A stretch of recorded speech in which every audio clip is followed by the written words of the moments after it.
प्यारे साथियों, स्वागत है आप सभी का पॉली वाला सेमेस्टर के एक नए वीडियो में। और बात करने वाले हैं इस वीडियो में B2P 5th और 6th सेमेस्टर के नए सिलेबस के बारे में, सिविल इंजीनियरिंग ब्रांच के 2026-27 के नए सिलेबस के बारे में कि इस बार आपको टोटल कितने सब्जेक्ट पढ़ने हैं 5th सेमेस्टर में, फिर उसके बाद से 6th सेमेस्टर में कितने आपके प्रैक्टिकल के सब्जेक्ट है, कितने आपके थ्योरेटिकल सब्जेक्ट है, सारी ऑफिशियली मैं आपको जानकारी देने वाला हूँ। आपका पूरा सिलेबस आ गया है हर एक ब्रांच के बच्चों का। तो सबसे पहले अगर आप 5th सेमेस्टर में देखेंगे बच्चों, तो टोटल आपको 10 सब्जेक्ट पढ़ने हैं। कितने सब्जेक्ट पढ़ने हैं? 10 सब्जेक्ट पढ़ने हैं, जिसमें आपको दिख रहा होगा आपको पहला ट्रांसपोर्टेशन इंजीनियरिंग, फिर आपका एस्टिमेशन, कॉस्टिंग एंड वैल्यूएशन, फिर आपका जियो टेक्निकल इंजीनियरिंग, फिर आपका design of steel structure and drawing, फिर आपका green building and energy conservation, फिर आपका repair and maintenance of building, फिर आपका डिजास्टर मैनेजमेंट, फिर आपका प्रोजेक्ट मैनेजमेंट, फिर आपका ट्रांसपोर्टेशन इंजीनियरिंग लैब, फिर आपका जियो टेक्निकल इंजीनियरिंग लैब, फिर आपका इंडियन कॉन्स्टिट्यूशन, फिर आपका समर ट्रेनिंग। टोटल आपको 10 सब्जेक्ट दिख रहे होंगे, लेकिन इसमें आपके कुछ प्रैक्टिकल के सब्जेक्ट है, कुछ आपके थ्योरेटिकल सब्जेक्ट है। 6 सेमेस्टर की बात करें, देखिए इसमें आपको दिख रहे होंगे लगभग आपको 5 सब्जेक्ट दिख रहे होंगे, 6 सब्जेक्ट दिख रहे होंगे। हाँ, यहाँ देखिए पहला कंस्ट्रक्शन मैनेजमेंट, फिर आपका एडवांस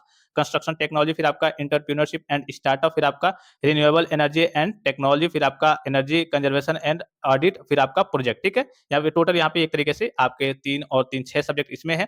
अब हम 5th सेमेस्टर के बारे में, चूंकि अभी आपका 5th सेमेस्टर है, तो 5th सेमेस्टर के बारे में आपको डिटेल में एनालिसिस करके बता दूं कि टोटल आपके कितने सब्जेक्ट है, कितने आपके प्रैक्टिकल के सब्जेक्ट है, कितने आपके थ्योरेटिकल सब्जेक्ट है। तो इसका एनालिसिस आप कर लीजिए डिटेल में। यहाँ पे आपको इसका पूरा ग्राफ आपको दिख रहा होगा, थोड़ा सा मैं इसको आपको सब दिख जाए। ठीक है?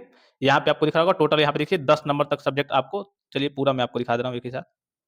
चलिए इतना देखिए, ऊपर से मैं आपको बता दे रहा हूँ। यहाँ पे देखिए बच्चों, इससे तो आपको मालूम है, आप फर्स्ट सेमेस्टर से देखते आ रहे होंगे, इससे आपका कोई लेना-देना नहीं है, ठीक है? इससे आपका कोई लेना-देना नहीं है, इससे आपका कोई लेना-देना नहीं है। इसमें आपको 2 टर्म दिख रहे होंगे, एक इंटरनल असेसमेंट, एक आपका एक्सटर्नल असेसमेंट। इंटरनल असेसमेंट में बच्चों क्या होता है, जो भी टीचर जो आपको सब्जेक्ट पढ़ाते हैं, वो आपके अटेंडेंस के ऊपर, आपके बिहेवियर के ऊपर, आपके टेस्ट वगैरह कुछ लेते हैं, कुछ प्रैक्टिकल कराते हैं, उसके बिहाफ पे जो मार्क्स वगैरह दिए जाते हैं, उसे हम इंटरनल असेसमेंट कहते हैं। नॉर्मल भाषा में जिसे आप सेशनल मार्क्स कहते हैं कि हाँ, मुझे सेशनल इतना मिला है, तो फर्स्ट सेमेस्टर से आप पढ़ते आ रहे हैं, तो ये तो आपको बताने की जरूरत नहीं है। मेन जिसकी लड़ाई आपको लड़नी होती है, वो बच्चों को क्या होता है, आपका एक्सटर्नल असेसमेंट, ये वाला होता है, जिसका आपका बोर्ड का एग्जाम होता है और जो टीचर आपके लिए अलॉट किए जाते हैं प्रैक्टिकल और वाइवा के लिए, तो मेन आपका ये होता है। इसमें कुछ सब्जेक्ट आपको दिख रहे होंगे, जैसे मैं आपको दिखा दे रहा हूँ यहाँ पे, ये आपको दिख रहा होगा, ये वाला, ठीक है? यहाँ पे दिखा दूँ, एक प्रैक्टिकम करके दिख रहा होगा और एक आपका थ्योरी करके दिख रहा होगा और एक आपका प्रैक्टिकल होता है, यहाँ पे दिख रहा होगा नीचे प्रैक्टिकल, ठीक है? तो प्रैक्टिकल का मतलब सभी को मालूम है कि हाँ, जिसमें केवल प्रैक्टिकल होते हैं। थ्योरी का मतलब भी सभी को मालूम है कि हाँ, थ्योरी के एग्जाम होते हैं कल के बोर्ड के। और यहाँ पे प्रैक्टिकम करके दिख रहा होगा और थ्योरी करके दिख रहा होगा। इसका मतलब क्या होता है, प्रैक्टिकल मतलब ये होता है कि उसमें प्रैक्टिकल का भी वो सब्जेक्ट है, अर्थात उसमें इंटरनली या फिर एक्सटर्नली प्रैक्टिकल भी कराया जाएगा और उसका बोर्ड का भी आपका एग्जाम होगा, ठीक है? इतनी चीजों को, ये बेसिक चीजें थी जो मैंने आपको बता दी। अब चलिए, आपका सबसे पहले जिसके बारे में बच्चे उत्सुक रहते हैं कि मुझे मेरा बोर्ड का पेपर कितने सब्जेक्ट का होगा, तो यहाँ पे आपको बस इसमें देखना है, इस वाले ऑप्शन में, ठीक है? एक्सटर्नल असेसमेंट में आना है, थ्योरी वाले ऑप्शन में बच्चों आपको क्या करना है, देखना है थ्योरी वाला ऑप्शन में, ठीक है? तो देखिए कितने सब्जेक्ट के आपके बोर्ड के एग्जाम होंगे। पहला आपको दिख रहा होगा, सबसे पहले 60 नंबर का आपका पेपर होगा, किसका? ट्रांसपोर्टेशन इंजीनियरिंग का, ये पहला हो गया। फिर दूसरा आपको सब्जेक्ट दिख रहा होगा एस्टिमेशन, कॉस्टिंग एंड वैल्यूएशन का। फिर तीसरा आपको सब्जेक्ट दिख रहा होगा आपका, देखिए जियो टेक्निकल इंजीनियरिंग का। फिर चौथा आपको दिख रहा होगा बच्चों, यहाँ पे देखिए design of steel structure and drawing का। फिर पांचवा आपको बच्चों यहाँ पे आपको दिख रहा होगा, देखिए प्रोग्राम इलेक्टिव फर्स्ट, इसमें से कोई आपको एक पढ़ना होता है। Green building and energy conservation पढ़िए या फिर repair and maintenance of building पढ़िए। ये आपका देखिए 1 2 3 4 5 ऐसे सब्जेक्ट हो गए जिसका बच्चों आपका बोर्ड का एग्जाम होगा। इसके नीचे देखेंगे और किसी में आपका कहिए कि मार्क्स वगैरह नहीं, अर्थात 5 सब्जेक्ट बच्चों ऐसे हैं जिसके आपके बोर्ड के एग्जाम होंगे। और बाकी जितने सब्जेक्ट हैं वो आपके कुछ क्वालिफाइंग सब्जेक्ट है, कुछ आपके कहिए कि प्रैक्टिकल टाइप के सब्जेक्ट है, उस पे आप फोकस नहीं भी करेंगे तब भी आपका काम चल जाएगा। इन 5 पे आपको फोकस करना है, ठीक है? अब देखिए यहाँ पे मैं आपको बता दूं, एक सब्जेक्ट का मैं आपको एनालिसिस करके, बाकी ये सारे पीडीएफ आपको टेलीग्राम पे देखने को मिल जाएंगे। एक-एक मैं आपको एनालिसिस करके बता दे रहा हूँ। यहाँ पे जैसे पहला आपको दिख रहा होगा, ये आपका ट्रांसपोर्टेशन इंजीनियरिंग है, ठीक है? तो यहाँ से देखेंगे थ्योरी में आपका इंटरनली जो टीचर जो सब्जेक्ट आपको ये पढ़ाएंगे, वो आप उनके हाथ में 40 नंबर, जिसे सेशनल मार्क्स कहते हैं, तो उनके हाथ में 40 नंबर होगा, ठीक है? वो 40 नंबर देंगे। कुछ इसमें प्रैक्टिकल टाइप के सब्जेक्ट नहीं है, तो कुछ इसमें प्रैक्टिकल नहीं कराया जाएगा। 40 नंबर वो देंगे। और मेन है आपका इसका जो बोर्ड का आपका एग्जाम होगा, तो 60 नंबर का आपका बोर्ड का एग्जाम होगा। इसमें कोई भी बच्चों आपका बाहरी प्रैक्टिकल नहीं है, जिसके लिए आपके प्रैक्टिकल और वाइवा के लिए एग्जामिनर आते हैं, तो बाहरी कोई प्रैक्टिकल नहीं है। बस 60 नंबर का आपका बोर्ड का एग्जाम होगा और 40 नंबर जो टीचर जो सब्जेक्ट आपको पढ़ाएंगे उनके हाथ में होगा, तो टोटल आपका ये 100 नंबर का आपका इसमें हो गया, ठीक है? इसी प्रकार से एक और सब्जेक्ट का एग्जाम्पल लेकर के बता दे रहा हूँ, बाकी आप शुरू से देखते आ रहे हैं, आप चीजों को खुद ही देख के समझ जाएंगे। दूसरा आपको यहाँ पे दिख रहा होगा एस्टिमेशन, कॉस्टिंग एंड वैल्यूएशन वाला। इसमें देखिए आपका 20 नंबर जो टीचर पढ़ाएंगे उनके हाथ में होगा, तो 20 नंबर का आपका टेस्ट वगैरह लेंगे, अटेंडेंस वगैरह, और 20 नंबर होगा वो थोड़ा बहुत प्रैक्टिकल कराएँगे, तो 40 नंबर ये टोटल हो गया, 60 नंबर का आपका पेपर होगा। इसमें भी कोई आपका एक्सटर्नली कोई प्रैक्टिकल नहीं है, बाहरी कोई प्रैक्टिकल नहीं है, तो 60 और 40 ये भी आपका 100 हो गया। फिर जियो टेक्निकल इंजीनियरिंग की बात करें तो देखिए 40 नंबर टीचर के हाथ में होगा, फिर आपका 60 नंबर का बोर्ड का पेपर होगा, इसमें भी कोई आपका प्रैक्टिकल नहीं है, तो ये भी आपका 60 और 40 100 हो गया टोटल।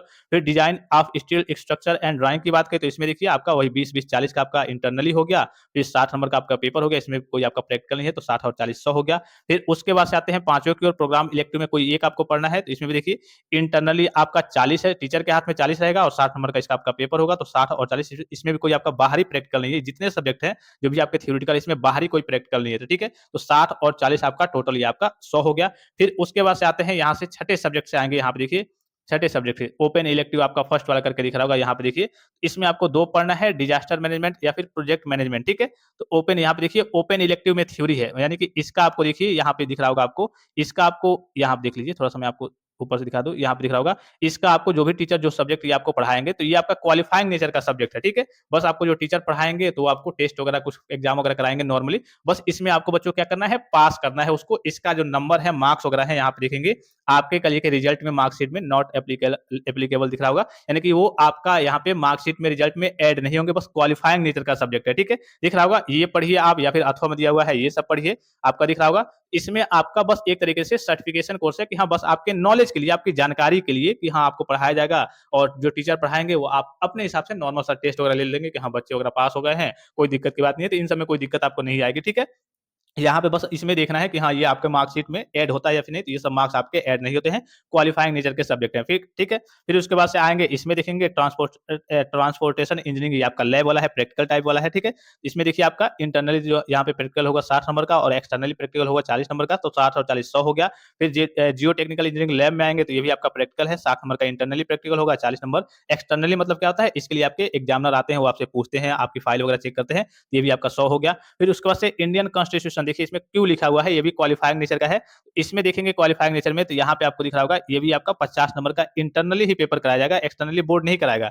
इंटरनली ही कॉलेज में कल के आपके टीचर वगैरह ये सारे आपके एग्जाम वगैरह कराएँगे, टेस्ट वगैरह टाइप के लेंगे, और इसका भी मार्क्स आपके देखिए यहाँ पे अन्य दिख रहा होगा, सब में अन्य, मतलब इसके मार्क्स वगैरह आपके रिजल्ट में मार्कशीट में ऐड नहीं होते हैं, बस इसको आपको पास करना होता है। फिर उसके बाद से यहाँ पे देखेंगे इस वाले में, यहाँ पे समर ट्रेनिंग वाला, तो जैसे आप 4th सेमेस्टर के बाद से 5th सेमेस्टर में जाते हैं, तो 4th सेमेस्टर के बाद से आपको समर ट्रेनिंग करनी होती है। तो समर ट्रेनिंग जैसे आप कर लेते हैं, तो इसका 5th सेमेस्टर में आपका प्रैक्टिकल वाइवा होता है। तो इंटरनली आपका 60 नंबर रहेगा, आपका जैसे फाइल वगैरह बनाते हैं, टीचर आपके चेक करते हैं फाइल वगैरह, और जो एग्जामिनर बाहर से आएँगे इसका प्रैक्टिकल वाइवा लेने, वो उनके हाथ में 40 नंबर होगा, तो इसमें आपका समर ट्रेनिंग में देखिए बच्चों टोटल आपका 100 नंबर है, तो इस पे भी आपको फोकस करना है।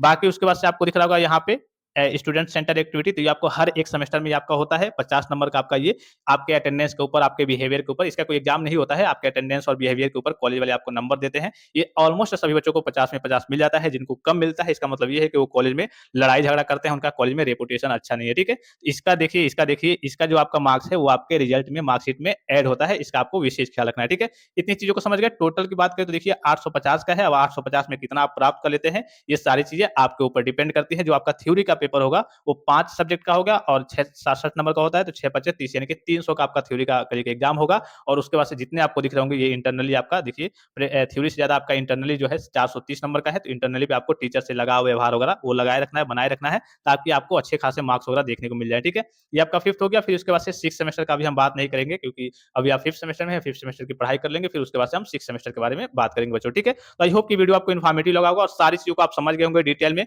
मेन फोकस आपको जो 5 सब्जेक्ट मैंने आपको बताया उन्हीं पे करना है, जिसका आपको बोर्ड का एग्जाम, जिसकी आपको लड़ाई लड़नी है। ये 5 आपको सब्जेक्ट दिख रहे होंगे थ्योरेटिकल वाले, जिसमें 60-60 नंबर यहाँ पे लिखा हुआ है, इस पे फोकस करना है। बाकी जितने सब्जेक्ट हो गए उसमें आपको अच्छे खासे नंबर इंटरनली आपको टीचर के द्वारा देखने को मिल जाते हैं, अगर आपका लगाव अच्छा है, अगर आपका कॉलेज में अटेंडेंस अच्छा है तो फिलहाल इस वीडियो में इतना ही, इजाजत दीजिए। धन्यवाद, थैंक्स फॉर वॉचिंग, मिलते हैं नेक्स्ट वीडियो में।